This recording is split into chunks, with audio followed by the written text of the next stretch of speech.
కథలు అని చెప్పి నేను ఇంటి కథలన్నీ చెప్పుకుంటూ వస్తున్నాను. అలా మీరు డిజైన్ చేసిన వజ్రం ఒకట నాకు కనిపించింది. అసలు ఏంటి వజ్రం ఒకట అంటే ఏంటి, దాని కథ ఏంటి, అసలు ఆ పేరు ఎలా వచ్చింది, దాని అర్థం ఏంటి? పేరు అనేది ఎలా వచ్చింది అని అంటే, నాకు ఇక్కడ వజ్రముఖ కానీ the story behind the thing is big. నేను మీరు యూజ్ చేసిన మెటీరియల్స్ అవన్నీ చూసాను. యాజ్ ఎ ఆర్కిటెక్ట్ పర్స్పెక్టివ్ మీరు చెప్పిన అర్థానికి, మీరు యూజ్ చేసిన స్టోన్ ఫినిష్ కి, దాని మీద లైట్ వేస్తుంటే అది చాలా గ్లో అవుతుంది, స్పార్క్ అవుతుంది. అండ్ మీరు చెప్పిన వజ్రం ఒకట మీనింగ్ కి ఇవన్నీ భలే సెట్ అవుతున్నాయి.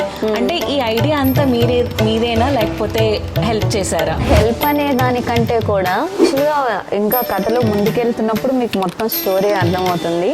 వజ్రం ఒకట పేరు బాగుంది కదూ, ఇల్లు కూడా చాలా బాగుంటుందండి.